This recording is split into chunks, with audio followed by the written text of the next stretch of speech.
Olá, boa tarde a todos e todas que nos acompanham. Quem vos fala é o professor Renato Fonseca, sou coordenador adjunto do Fórum de Entidades em Defesa do Patrimônio Cultural, Seção Mato Grosso, historiador, patrimônio cultural. Hoje a gente abre aqui essa live como mais uma das nossas atividades em parceria com o Fórum de Entidades em Defesa do uma parceria entre o Fórum de Entidades em Defesa do Patrimônio Cultural, Seção Mato Grossense, e o Centro de Referência de Direitos Humanos, professora Lúcia Gonçalves, da Unemat.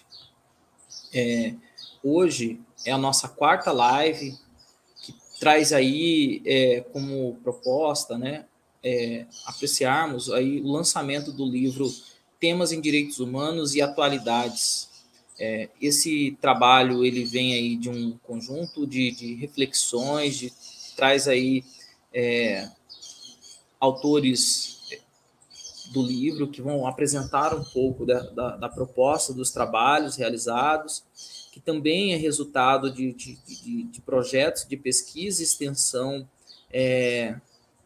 desenvolvidos e executados pelos autores que vão estar aqui conosco apresentando os seus trabalhos, tá bom, gente? Desde já eu gostaria aqui de agradecer a todos que nos assistem e a todos que vão nos assistir. Gostaria que nos ajudassem, primeiro, compartilhando o nosso trabalho, a nossa live, e também que curta e deixem registradas as suas perguntas para que nós possamos aí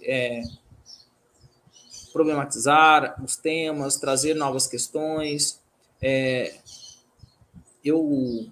Hoje, esse trabalho ele vai contar com a presença, a mediação e o debate feito pelo professor Fábio Falcão de Oliveira. O professor Fábio é da Universidade Federal do Recôncavo da Bahia. Primeiro, assim, quero agradecer, professor Fábio, seja muito bem-vindo. Nossa parceria aí já é de tempos, né? E aí essa retomada, a gente fica feliz aí com a sua retomada e seguramente vai fazer esse trabalho, né, de fazer essa mediação. Para quem não conhece, gente, peço que vocês curtam as nossas páginas, né, do Fórum de Entidades em Defesa do Patrimônio Cultural, Seção Mato Grossense. Curtam aí as páginas do Centro de Referência de Direitos Humanos. Professor Fábio, quero primeiro aí, mais uma vez, agradecer a sua participação, o seu aceite e pelo trabalho, a parceria. Professor, para quem não conhece, gente, professor Fábio Falcão Oliveira é professor adjunto do Centro de Formação de Professores da Universidade Federal do Recôncavo da Bahia, no curso de licenciatura em Filosofia, e integra o grupo de área Cultura, Corpo e Educação.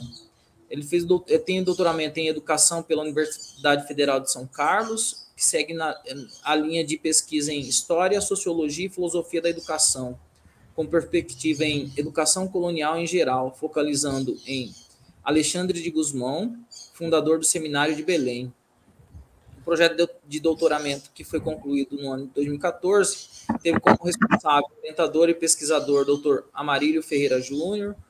Em 2008, obteve o título de mestre em Educação pela Universidade Metodista de Piracicaba, São Paulo. O núcleo de atuação no mestrado foi o de Educação, História, Filosofia e Ciências.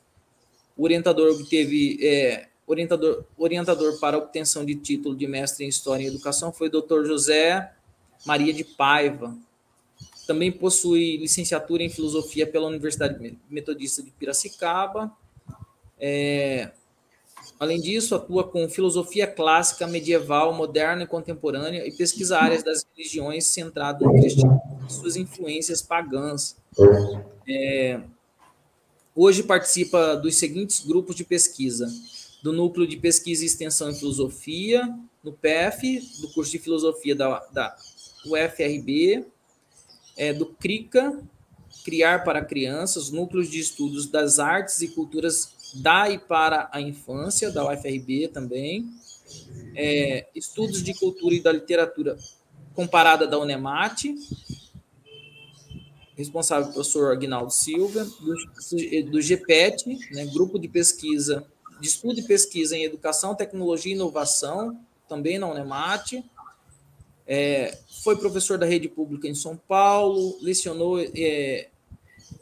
lecionando a disciplina de filosofia, e também na foi professor na rede pública estadual de São Paulo e na Universidade do Estado do Mato Grosso. O currículo do professor Fábio é extenso, né, professor? Mas, assim, sem dúvida, terá muito a contribuir conosco nessa live, em que nós vamos aí hoje trazer aí como foco, né, temas em direitos humanos e atualidades, processos de descolonização e práticas libertárias. Professor, mais uma vez, seja bem-vindo, vou passar a palavra para ti. Obrigado. Desde já, eu queria agradecer esse momento. É um momento importante para mim, por poder contribuir com os colegas aí do outro lado do Brasil.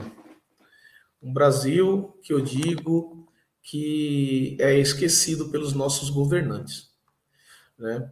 Que precisa de pessoas corajosas para poder lutar, e nós temos muito aí desse lado, né? É um grande prazer estar aqui compartilhando esse momento com você, Renato. Tá? Eu fico muito feliz de estar aqui contigo. Gostaria de agradecer a professora Leonice, que nos convidou de forma carinhosa para estarmos juntos aqui nesse momento. Queria agradecer a professora Edir também, que, junto com a professora Leonice, nos convidou para estar nesse momento para falarmos desta obra.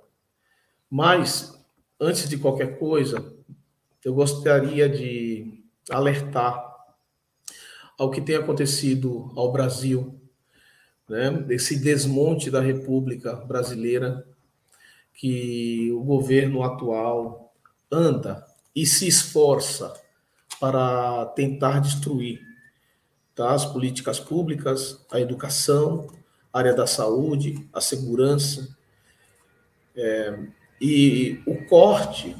Agora, né, saiu uma notícia que já houve o repasse de um montante para a CAPES, mas até dias atrás a educação sofreu cortes de bolsas, né?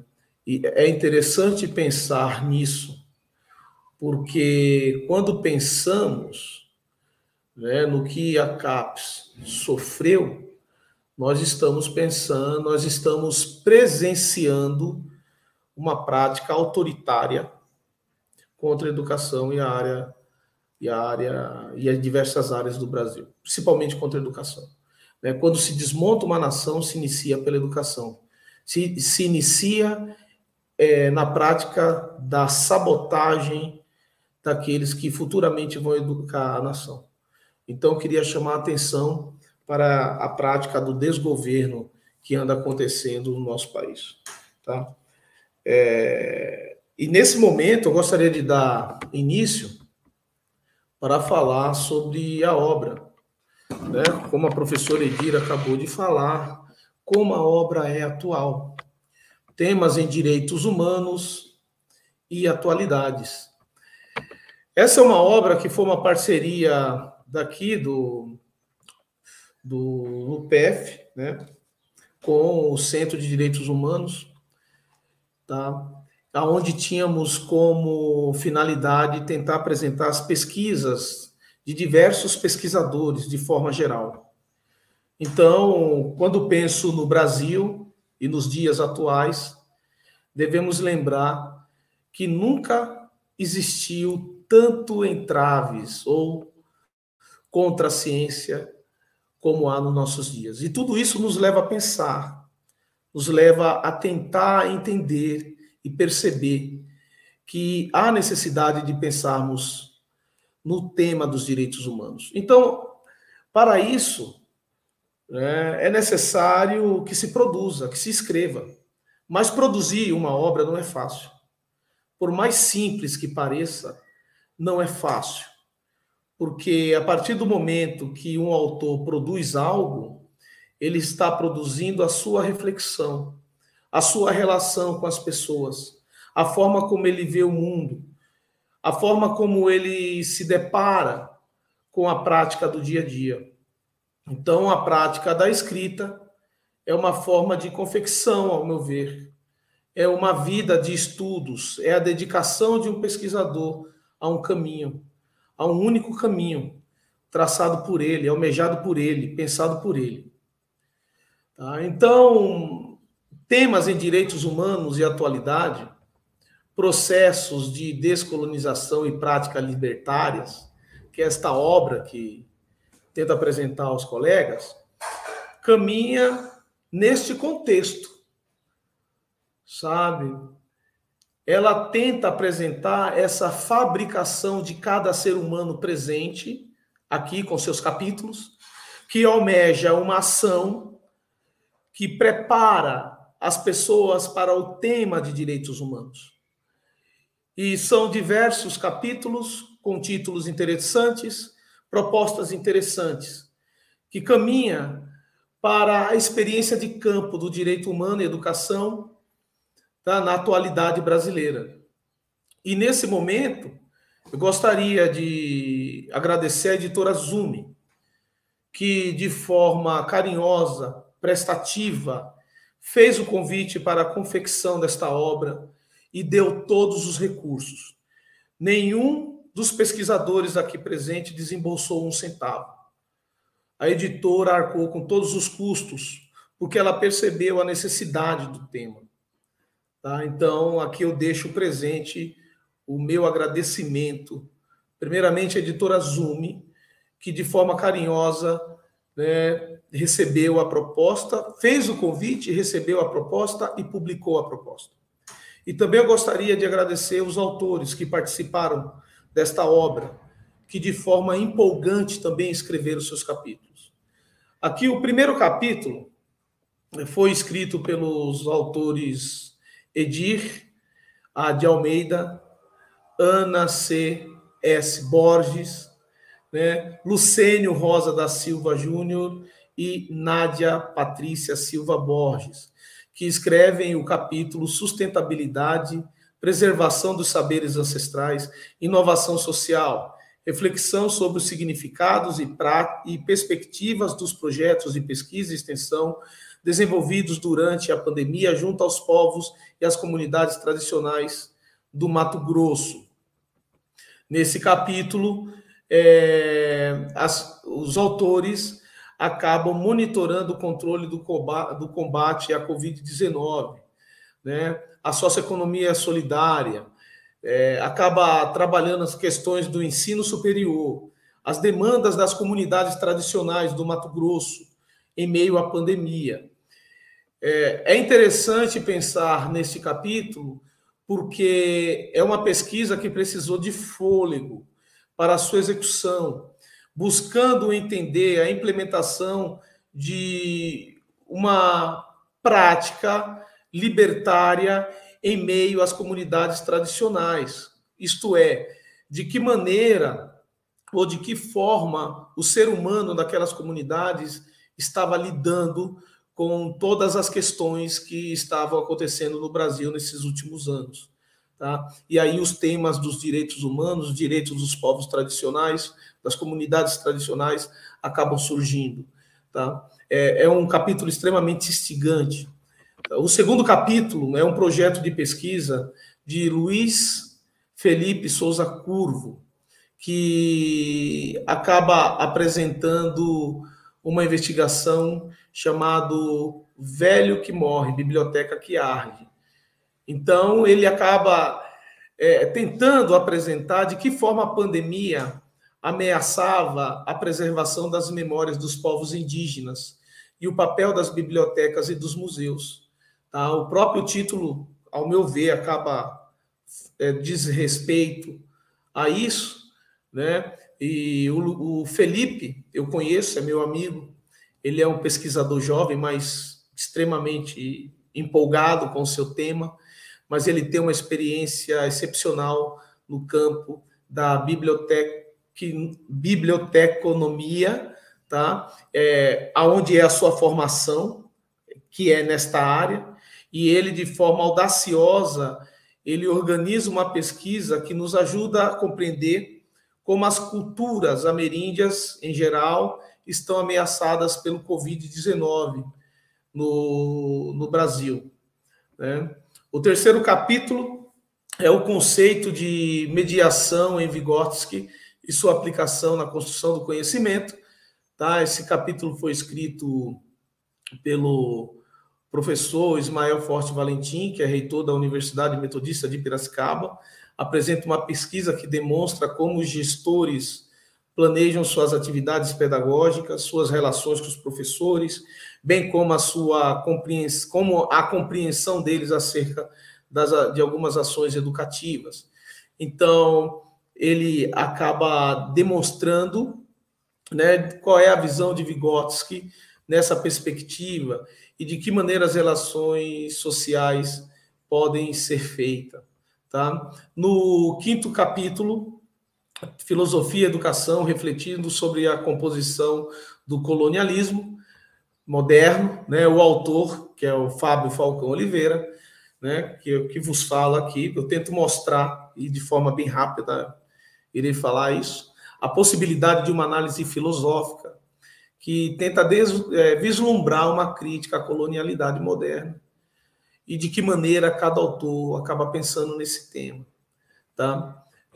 No próximo capítulo, Educação e Direitos Humanos como instrumento para a igualdade de gênero, as autoras Maria Luísa Lucas dos Santos e Kaline Martins Figueiredo mostram que o machismo patriarcal ainda é uma realidade no Brasil. Tá? E essa forma de machismo está impregnada no dia a dia, tá, da sociedade e da cultura brasileira e acaba aparecendo nos livros didáticos. Tá? Então, achei extremamente fantástico essa parte do livro, porque as autoras acabam nos convocando para promover uma ação libertária capaz de levar o ser humano a direitos igualitários. Né? Na verdade, libertar as mulheres desse machismo enraizado, né? E da sociedade, libertar a sociedade desse patriarcal enraizado. Tá bom? O sexto capítulo, escrito por Riane Eiler, Sociedade Pré-Histórica como Inspiração de uma Nova Humanidade. Né? Você tem aí a Leonice, minha amiga, a R. Pereira, que se propõe a pensar na pandemia da Covid-19 de forma prática. Tá? Lembrando que a Terra, na mitologia ameríndia da fronteira do Brasil com a Bolívia, é representado como mãe terra. E que, nessa forma, quando os homens desprezam a mãe terra, né, a mãe terra se volta contra eles e os ensina a respeitá-la. Assim, a realidade vista pela professora Leonice, que nos leva a pensar a forma do convívio dos homens com a natureza, do convívio dos homens com a vida, do convívio dos homens com sua própria humanidade. Quer dizer, tem uma questão filosófica aí também, ao meu ver, né? De que maneira devemos ver o mundo, né? De que maneira devemos perceber o mundo e as coisas em sua volta. Tá? O próximo capítulo, a pandemia é a violação dos direitos humanos, alimentação saudável, escrito por Francileia Paula de Castro, que busca entender o nutricídio corrente no Brasil, ou seja, a causa da morte está ligada diretamente à falta de condições para alimentação. Isso acaba ocorrendo pelo consumo de alimentos de baixa qualidade que levam a doenças crônicas, o que acarreta em mortes de muitos nessa situação. A pesquisa da colega é interessante porque acaba fazendo um mapeamento estatístico que nos leva a pensar sobre isso. Tá? E nós temos também o próximo capítulo, que foi escrito por Frederic Moreira dos Santos e Vinícius Silva de Souza, que finaliza o livro com o título Por que ainda falamos de totalitarismo? Então, ambos entendem que existe uma necessidade de falarmos sobre as posturas totalitárias de dominação e controle no seio do discurso religioso político, ao qual fere os direitos dos cidadãos, dos direitos dos homens. Tá? Os conflitos são claros no contexto da sociedade democrática, mas não são completamente eliminados, segundo os autores. E é interessante pensar no que eles falam, porque eles exprimem um direcionamento que acaba por mostrar que indivíduos racionários, né, tomam o controle no campo da atuação em diversas áreas do Brasil. Tá? De certa forma, quando os dois autores acabam pensando na questão do totalitarismo no campo do religioso e do político, eles acabam mostrando como o campo do religioso e político acabam se entrelaçando entre si, como os personagens totalitários acabam surgindo com seus discursos. Tá? Então, a perspectiva totalitária acaba ganhando espaço, tanto no discurso científico, como no discurso do campo religioso contemporâneo e também no campo político. Tá? Então, é um alerta dos autores que acabam dizendo que essa prática ameaça o ambiente democrático. Tá? E, assim, né, nessa parte, ao qual fui convidado a fazer uma apresentação, uma breve apresentação do livro, porque o tempo não nos favorece, eu acabo finalizando aqui minha parte, tá? E passando aos colegas para que completem a fala e qualquer coisa, se tiver alguma pergunta que eu possa responder, estarei aqui, presente com vocês.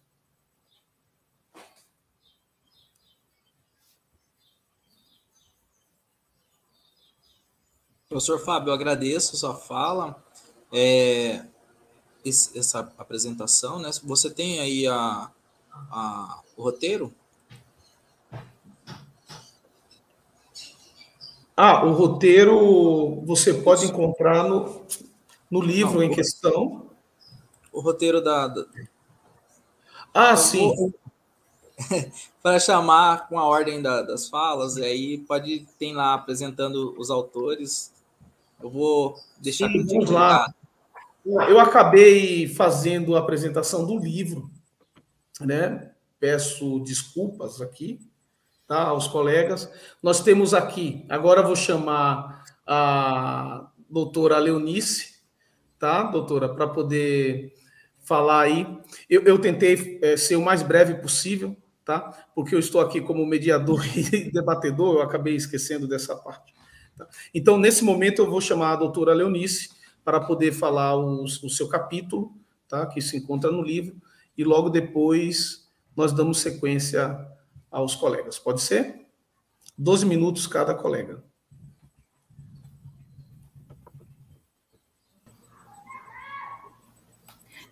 Boa tarde a todos e a todos. Só retificando aí que nós temos apenas 10 minutos e 12 com tolerância, porque se a gente não andar rápido hoje, o nosso coordenador aí da parte técnica vai ter que se ausentar. Mas então tá jóia, vamos lá. O capítulo pelo qual eu fiquei responsável, ele vai tratar mais da questão do feminino nessa busca por uma nova sociedade, uma sociedade mais livre, mais liberta. E ela tem por base uma autora, uma ativista, pesquisadora, Riane Eisler. E aí o texto que eu vou escrever, eu vou dar o nome de Sociedade Pré-Histórica como Inspiração para uma Nova Humanidade. Bom, como era a pandemia na época, né, que a gente estava produzindo esse texto, a pandemia da Covid-19 foi um momento muito diferente e estranho que nos apareceu no mundo, pelo menos para nós nesse momento. Marcou o sofrimento humano sem medida, perdas familiares, isolamento social, e o isolamento social trouxe muitos desconfortos para as pessoas. Nos primeiros dias, para muita gente, a música Um dia em que a Terra parou, do inesquecível Raul Seixas, nunca fez tanto sentido. E eu acho que todo mundo lembra disso. Eu só pensava nessa música quando a gente estava ali naqueles primeiros dias. A sensação para muitos é que essa música havia sido composta para este momento pandêmico. Junto à tragédia da Covid-19, presenciamos muito desrespeito aos direitos humanos, em especial no Brasil. E o maior causador por esse mal foi o próprio presidente do país, ancorado por seus apoiadores de barbárie e pelo desrespeito à ciência e ao sofrimento humano. Por outro lado, o isolamento empurrou para o espaço do online muitas pessoas. E aí veio a aquisição do conhecimento, nunca antes acessível, e também muitos de nós voltamos para o nosso interior, para nossas reflexões, para o contexto político, econômico, social e cultural, e que foi o caso dos autores deste livro. Assim, um dos frutos mais importantes que colhi, além do imenso crescimento pessoal e, consequentemente, um grande processo de metamorfose pelo qual passei, foi a produção deste capítulo, né? Depois de ler e estudar as obras da ativista e pesquisadora Riane Eisler. Para a construção deste capítulo, utilizei caminhos abertos pelos estudos da autora, né? Publicado aí nos anos... ela nasceu em 1973 e ela publicou o texto com o qual eu trabalhei em 1987. Uma inovação na pesquisa com relação à questão do patriarcado. E aí ela vai dar outro nome para isso, que não é matriarcado nem patriarcado, mas parceria para matriarcado e período de dominação para patriarcado. A pesquisadora conhecida como historiadora cultural e austríaca, radicada nos Estados Unidos. Ao longo da década de 70 e 80, ele constatou que várias regiões da velha Europa e da Ásia pré-histórica, no período da Revolução Agrícola, do Neolítico, né, como a gente está falando aí pré-história, houve uma forma de organização social, política e econômica predominante, justa e igualitária, que ela designou como sistema de parceria, em oposição ao atual sistema de dominação que experimentamos ao longo dos últimos milênios. Através das pesquisas de diversos arqueólogos, como especialmente as da Lituânia, Marija Šimbutas, né, uma pesquisadora aí, que trouxe bastante controvérsias, né, discussões a respeito, porque é inovadora, traz quebras aí no sistema conservador da pesquisa, do patriarcado, né, os nossos cientistas também são do patriarcado. Então, ela, em diálogo com as equipes dos pesquisadores de outras áreas, né, produziram várias pesquisas, e Eisler, né, a Riane Eisler, ela vai se ancorar nessas pesquisas. No que se refere ao estudo das civilizações, e evidencia em sua obra a existência de uma sociedade na pré-história muito distinta das sociedades atuais, que são opressoras e violentas. Atuais de maneira de dizer que nossa sociedade de patriarcado já é milenar, né? Em geral, eram sociedades, lá no passado, no período neolítico, sociedades adoradoras de uma deidade feminina, a grande deusa, a Mãe Terra. Por isso aí, a Mãe Terra aqui da Bolívia, né? Pachamama, da Bolívia, do Peru, se não me engano também. Em que a convivência entre os seus membros se distinguia pelo predomínio da paz, da partilha e da cooperação. Porque o foco principal era a vida, era produzir a vida, através das sementes, através da plantação. E a vida tinha maior valor do que o poder e que a guerra.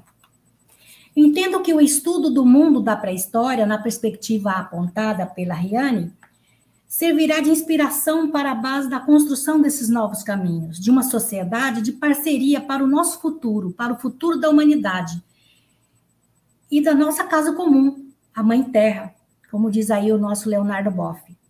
livre da destruição em curso provocada pelo homem. Quando digo homem aí, é com duplo sentido, enquanto espécie e enquanto gênero masculino, a comandar o patriarcado ou o sistema de dominação.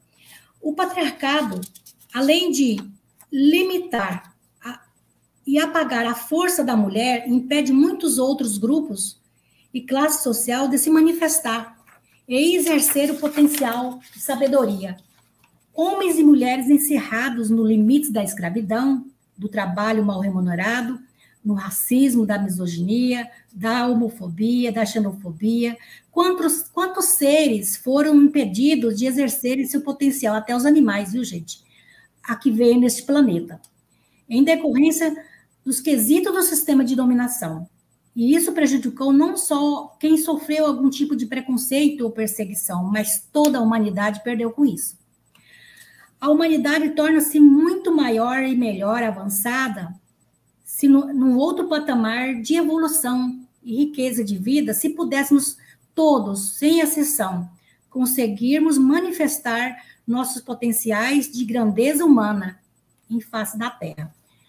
Fábio, como é que está o tempo aí? Eu tenho muito tempo ainda?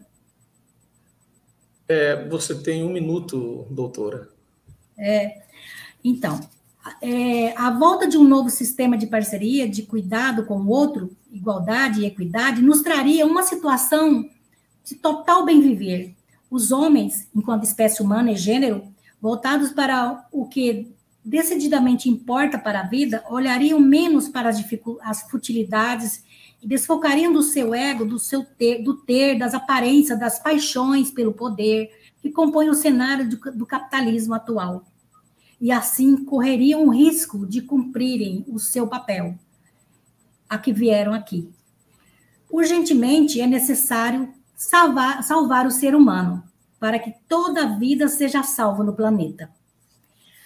Conforme as ponderações da filósofa, que está aí nas redes sociais, né, bem conhecida, Lúcia Helena Galvão, em suas palestras, o maior propósito colocado nas mãos da espécie humana, né, espécie homem sapiens, é o de salvar o ser humano do maior perigo de extinção da história. Não se trata da extinção da presença física da espécie, mas de recuperar a sua plenitude humana. Nós estamos perdendo a humanidade. Ótimo, doutora. A doutora Leonice, ela é professora da Universidade do Estado do Mato Grosso, da área de literatura de língua portuguesa, do curso de letras da Faculdade de Educação e Linguagem, é doutora em estudos comparados de literaturas de língua portuguesa pela Universidade de São Paulo. Queria agradecer, o tempo é muito curto, doutora. Gostaria de chamar a organizadora do livro, agora, que também vai ter o seu momento, que é a doutora Edir, tá? Docente da Universidade do Estado do Mato Grosso, da UNEMAT, possui graduação em Ciências Contábeis pela Universidade Federal do Mato Grosso, tá? E o seu último título é o título de doutorado pelo Programa de Administração da Universidade do Vale do Rio dos Sinos, Unicinos, em 2017. Né? Foi coordenadora do Centro de Referência de Direitos Humanos, né? E é uma grande amiga que contribui, né, com as pesquisas. Doutora Edir, de forma honrosa, né, eu gostaria de chamá-la aqui para poder contribuir também. Já tivemos a maravilhosa fala da professora Leonice, pena que o tempo não nos aguarda, e agora eu passo para você e depois chamo a doutora Ana para falar também. Fica à vontade, doutora, por favor. Bom, primeiramente, eu gostaria de saudar a todas, todos e todes presentes, né? E saudar aqueles que irão assistir a nossa live, né, a partir do YouTube, depois de realizado esse momento, né? Então, é uma imensa alegria para mim esse momento em que eu compartilho, né, tanto o livro como este momento também, com pessoas tão ilustres, tão queridas para mim, né? A professora Léo, que é minha parceira na direção do centro, né, que está em todas as atividades discutindo a melhor forma de implementação, na militância, na pesquisa, na extensão, em todas as atividades do centro. Uma parceira muito querida. Os parceiros, né, a parceira e o parceiro Renato e a Ana, né, que são pessoas também, parceiros de todas as horas, que está com a gente desenvolvendo uma série de projetos, inclusive esta live, né? E a Ana também, né, estivemos juntas numa viagem para Chapada, em outro projeto também, né, Ana? E estaremos em janeiro e fevereiro juntas, fazendo pesquisa sobre empreendedorismo negro em Mato Grosso, né? Parceira bem querida também do centro, e minha particularmente.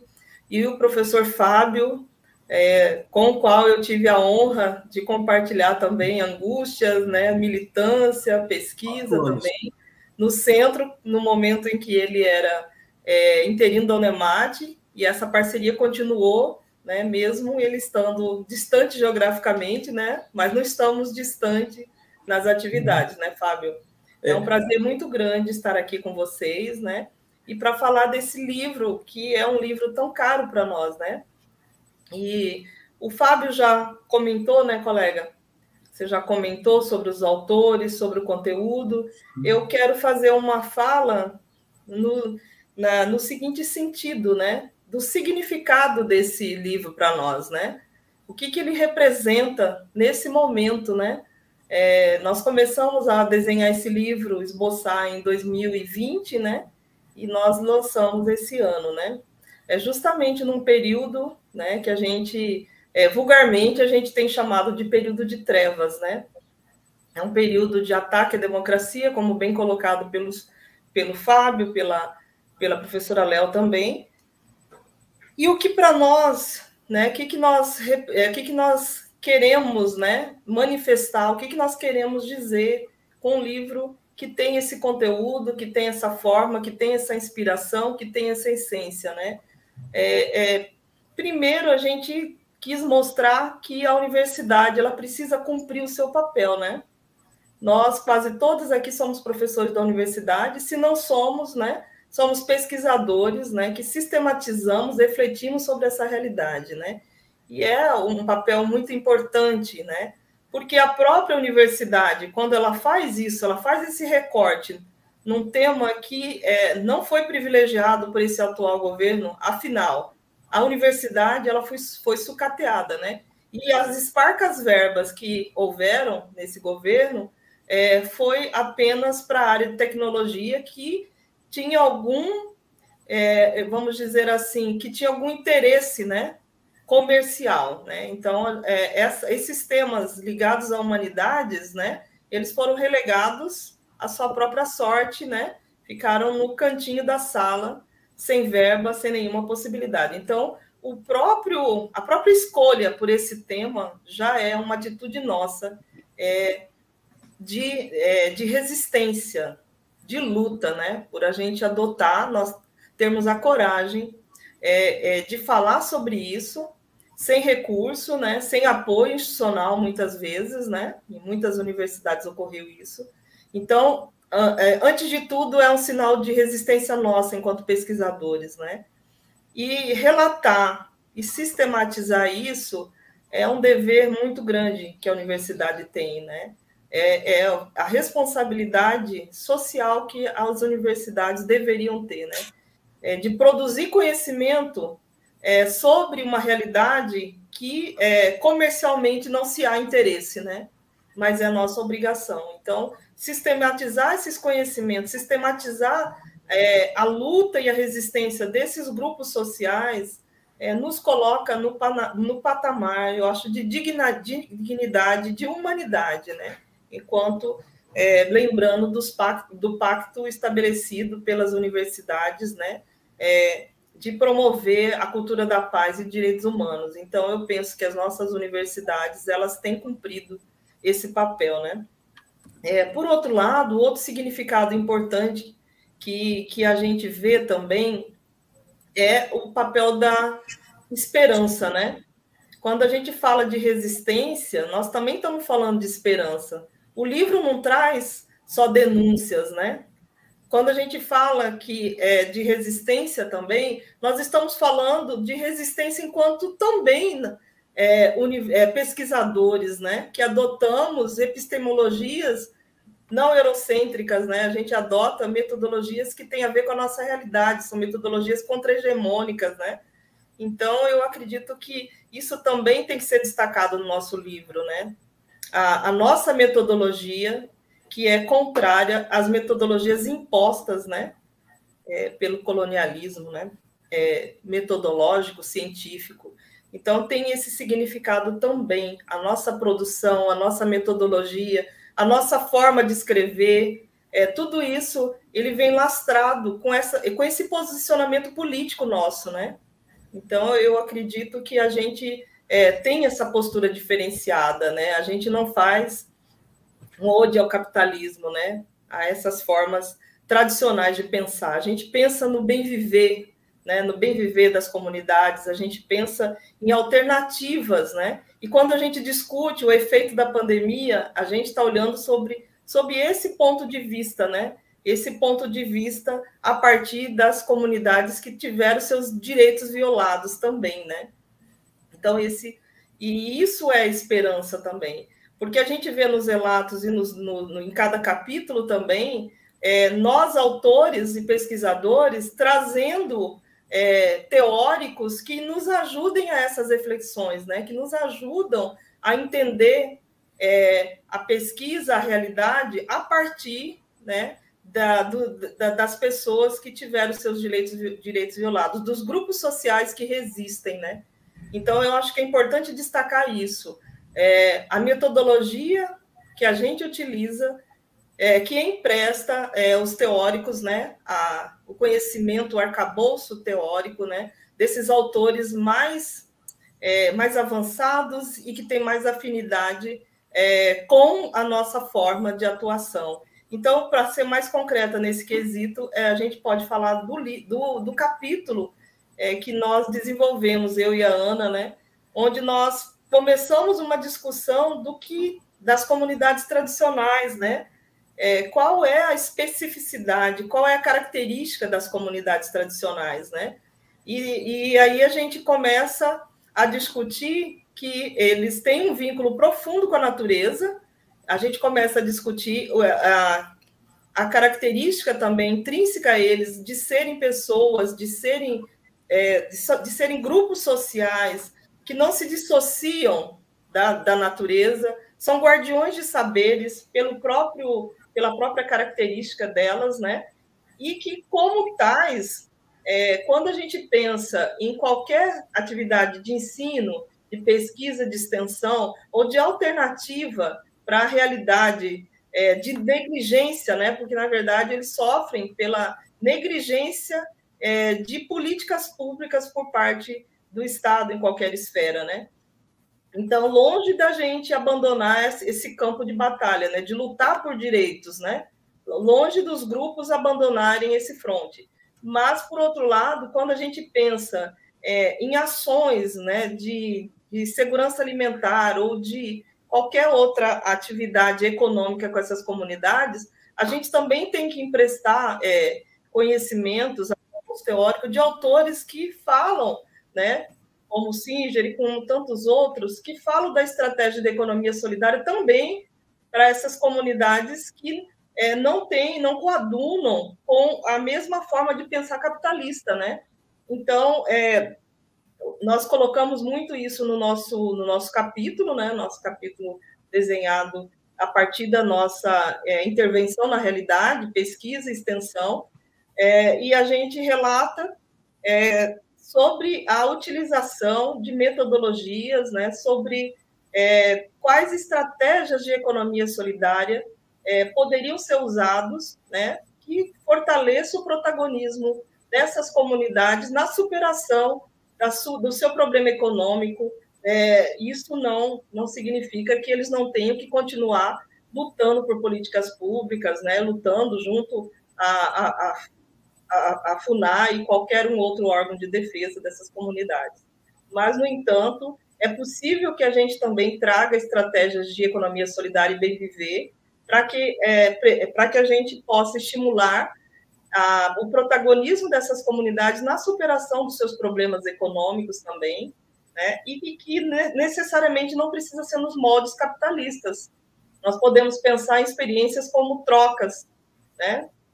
Grupos de trocas ou sites de trocas, né? Que necessariamente não precisa estar, então, associado a esses princípios capitalistas de gerar renda, de gerar lucro sobre a renda, da exploração do homem pelo homem. Então, são essas algumas ponderações que a gente faz no nosso capítulo, né? A Ana vai falar um pouquinho mais sobre essas experiências que a gente desenvolve, né? E que a gente desenvolveu no período da pandemia, né?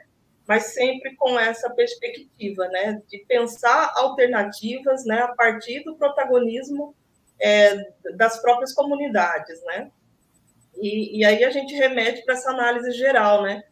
De que os trabalhos nossos de pesquisadores, essa produção científica, ela tem esse lastro contra-hegemônico, né? Quando a gente faz pesquisa e quando a gente discute as violações de direitos humanos, a gente está falando do protagonismo dessas comunidades, nós estamos falando de uma outra perspectiva metodológica, nós estamos falando do papel das universidades, né? No sentido de privilegiar a produção, né? Produção de conhecimento com esse recorte, com recorte a partir das comunidades, com recorte das minorias, com recorte dos vulneráveis mesmo, né? Então, o livro ele traz muito isso, né? Traz muito essa análise, né? A partir das minorias. Estou concluindo já, tá? E é isso que a gente quer que vocês tenham claro, né? Quando vocês forem ler o livro, né?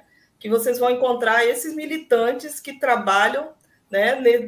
De forma metodológica, de forma militante também, né? Com a perspectiva assim bem contra-hegemônica mesmo, mas instrumentalizando todo o conhecimento, né, acadêmico, todos os instrumentos das atividades da universidade. Boa leitura para vocês e, novamente, é um prazer estar aqui e compartilhar com vocês o resultado do nosso trabalho. Peço desculpa, Edir, a pressa, porque nós temos pouco tempo. Não, né? pode, já vamos concluí. passar para a Ana, né, que tem mais 10 minutos aí, para ela ter também o momento dela. Doutora Ana, por favor, fica à vontade. 10 minutinhos, depois eu vou te interromper, tá? Olá, eu gostaria, primeiramente, de agradecer, né, a todas as pessoas que estão presentes nesse lançamento de uma obra que foi feita, como a própria Edir já sinalizou, com bastante carinho, com bastante atenção, né? E eu acho que tem algumas questões que eu vou falar aqui, né? Que eu acho que é importante para o público que está aí do outro lado da telinha, né? Esse livro, eu acho que a gente fala que é como se ele fosse uma espécie de mapeamento de um conjunto de ações, de iniciativas que foram feitas aqui no Estado e também em outros, né? Mas envolvendo também diferentes recortes e enfoques, né? E ele tem como temática o envolvimento, sobretudo, que esteja relacionado a questionar ou mesmo denunciar ações que muitas vezes elas não contemplam os direitos humanos das pessoas, grupos ou populações que estejam em situação de vulnerabilidade. Então, são iniciativas que vêm desde, né, das instituições até, que saem das instituições e vai até a sociedade, né, e que automaticamente tem alguns resultados que é de extrema importância e relevância para a gente poder estar colocando para a sociedade e, ao mesmo tempo, estar discutindo com a sociedade.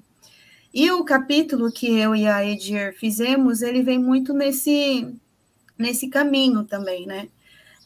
Ele é um capítulo que ele faz uma espécie de diálogo com diferentes ações que foram desenvolvidas dentro da universidade, também ações que têm distintas, a gente pode falar de formatos, né? Que é pesquisa e extensão, e também ele tem um pezinho, assim, de intervenção social, de impacto social, e, ao mesmo tempo, eu acho que ele contempla uma demanda bastante significativa, né, que está relacionado à visibilidade que muitas vezes esses grupos se encontram, né? Principalmente em contexto mais violentos, como é o caso da pandemia. Então, a parte que eu fiquei responsável, né, em diálogo com a Edir, ela vem muito dentro desse sentido, a gente discutiu um pouco de economia solidária, né, sem desvincular, ao mesmo tempo, de uma projeção de como as próprias comunidades ou populações tradicionais, elas estavam se organizando, elas estavam entendendo esse processo de negligenciamento e abandono por parte do Estado, né. Então, uma das atividades que a gente estava desenvolvendo e que eu acho que é importante trazer para vocês é um projeto de extensão que chama-se Mapas da Vida, né? Hoje a gente estava até pensando em mudar em Marcas da Vida, né? Porque ele faz uma espécie de de levantamento de dados quantitativos, né, a partir de gráficos, onde houve um processo de mapeamento por parte das populações tradicionais no tocante às pessoas que foram atingidas pelo Covid e também no tocante às pessoas que foram mortas, né? E a gente, para poder entrecruzar com esses dados, esses gráficos, a gente prezou também pelo levantamento de dados qualitativos, que é a parte do projeto que a gente apresentou como resultado no capítulo que trabalha essa questão da sustentabilidade. Então, a gente trabalhou muito no sentido de passear, né, por práticas que são feitas secularmente, mas que, nesse momento, ela teve uma tônica de resistência maior, né, que está ligado às formas de saberes e de fazeres que evocam os ancestrais, que está ligado a um conjunto de conexões que eles conseguem articular de uma forma extremamente, a gente diz que sofisticada, né, porque envolve saúde, envolve uma espécie de rede de solidariedade que tem uma troca e uma outra lógica econômica por trás, envolve proteção de flora e fauna, porque é proteções, né, não só da questão da pandemia, mas também de algumas doenças que tem em Mato Grosso, de queimadas, de muitas transformações sobre as áreas que eles ocupam, né, com o avanço do agronegócio. Então, são práticas de resistências que são feitas e que, no momento da pandemia, elas vieram com uma força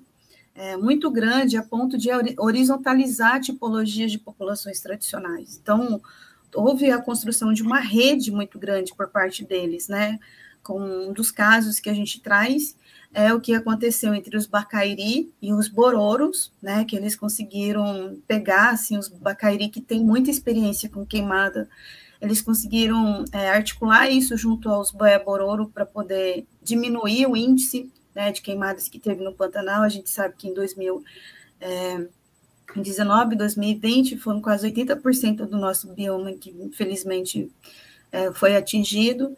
Então, eles serviram literalmente como brigadistas, né? São grandes guardiões, e houve também muito processo de trocas de saberes para poder diminuir, né, as doenças e também os próprios sintomas do Covid e da pandemia. Então, a gente fala um pouco desse seara de rede de solidariedade que ele não passa diretamente pelo Estado, né? São pessoas que conseguem se articular, que têm as suas próprias formas de se organizar politicamente, que muitas vezes não é institucionalizada, sequer reconhecida pelo Estado, mas que tem uma projeção significativa, porque quando a gente está falando dessas pessoas, a gente não está falando de uma etnia, a gente não está falando de um modo específico, né, de criar, de fazer e de viver. A gente está falando de pessoas que têm uma projeção muito maior, porque são pessoas que pensam num todo. Então, são pessoas que conseguem pensar na dimensão de uma proteção da flora, da fauna, são pessoas que estão pensando na nascente dos rios, são pessoas que estão protegendo biomas, né? São pessoas que estão diminuindo o índice de queimadas e, consequentemente, isso está relacionado ao não aumento, né, do nosso clima. Então, são pessoas que eles trabalham de uma forma orgânica, de uma forma coletiva, de uma forma que não fica especificamente neles, extrapolam a sobrevivência deles e nos atinge diretamente. Então, acho que quando a gente fala dessa discussão de direitos humanos, é justamente a gente pensar no papel fundamental que essas pessoas têm, na importância que eles têm, não só relacionado às suas formas de existência, porque o que eles protegem se alonga a nossa existência também, e eu acho que poder acessar isso e trazer isso para a discussão, seja em forma de extensão, seja em forma de pesquisa, é uma forma também de colocar essas pessoas como protagonistas históricas, né? Então, acho que essas memórias, que muitas vezes não estão nos livros didáticos, não estão em muitas entrevistas, elas precisam ser mapeadas, elas precisam ser discutidas e elas precisam ser reconhecidas. Então, como Edir falou, a gente traz um pouco, né, da denúncia e traz, paralela a isso, as resistências também. Então, acho que o capítulo dá mais ou menos esse recado, seguindo mais ou menos o perfil do livro. Obrigada, gente. Obrigado, Ana. Muito obrigado mesmo. Estamos indo para o final. O tempo é muito curto. Eu peço desculpas aos colegas. Eu gostaria de agradecer ao professor Assis, né, o Cido, que cedeu a plataforma para podermos realizar o evento. E eu gostaria de dar 2 minutos a cada colega aqui presente para fazer as considerações finais, cada um, e assim encerrarmos a atividade. Tá? Vamos começar aí por ordem alfabética. Primeiro a doutora Ana, depois a doutora Edir, que é organizadora da obra, e depois a doutora Leonice. 2 minutos cada colega para fazer as considerações finais. Eu gostaria de agradecer, né, a própria organização do evento aqui, na figura da professora doutora Edir e também professora do Oliveira. A gente sabe o esforço que é, o empenho que tem por trás dessa publicação. A gente sabe que tem muitos estudos, tem muitas escrita, né, tem muito trabalho artesanal e, ao mesmo tempo, muito trabalho que tem uma proposta politizada. Então, eu gostaria de agradecer a ambos, gostaria de agradecer imensamente também a professora Léo, que é uma pessoa que a gente consegue, acho que todos aqui a gente consegue estabelecer uma parceria que vem de um conjunto de ações, né? É importante também dizer que ele tem um formato interinstitucional e interestadual, porque não envolve só o pessoal da UFMT, da UNEMAT, mas também professores que vêm de outros estados, né, Oliveira?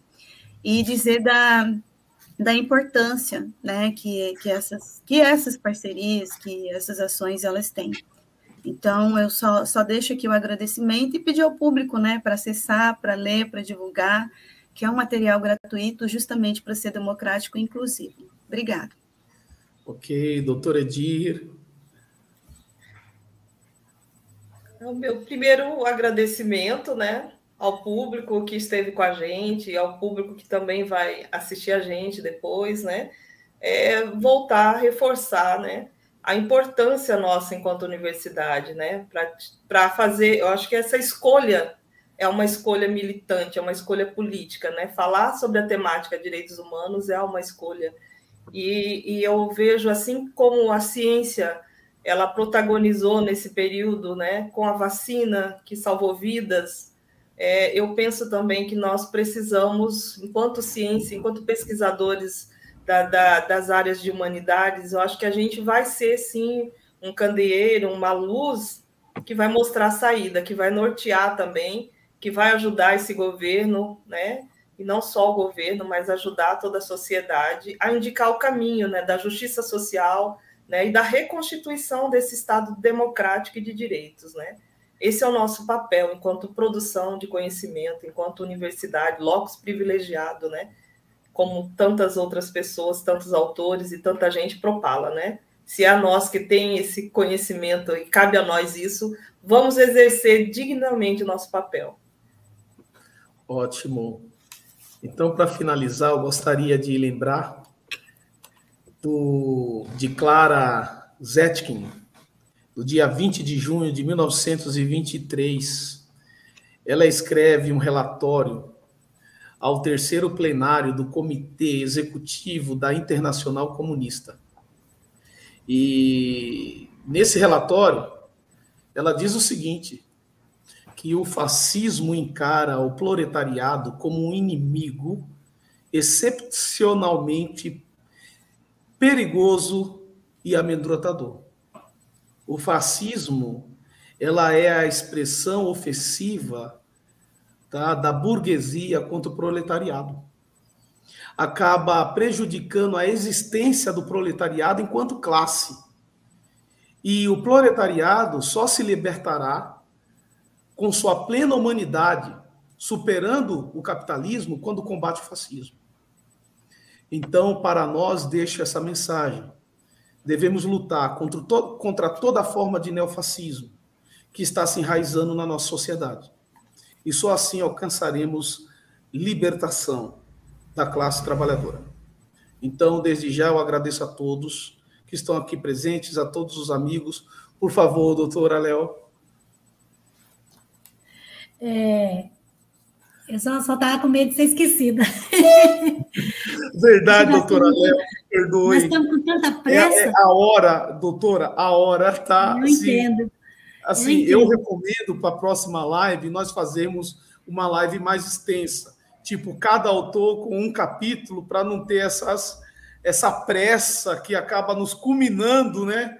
E Sim. fazendo nós fazermos as coisas rápidas demais. Por Sim, favor, você doutor. tem razão, Fábio. Eu acho que a gente... Dê as considerações finais, doutora. Pronto, eu não falo mais hoje, tá? Por favor. Imagina. Eu acho que realmente a gente precisa de mais tempo, mas quando a gente não tem ele, a gente tem que fazer no que tem, né? As nossas agendas aqui nesse final de ano estão muito apertadas e aí a gente tem que conviver com isso. Mas eu quero agradecer você, Fábio. Muito bom estar com você por aqui, você na coordenação aí, na mediação e também na organização desse livro, junto com a Edir, né?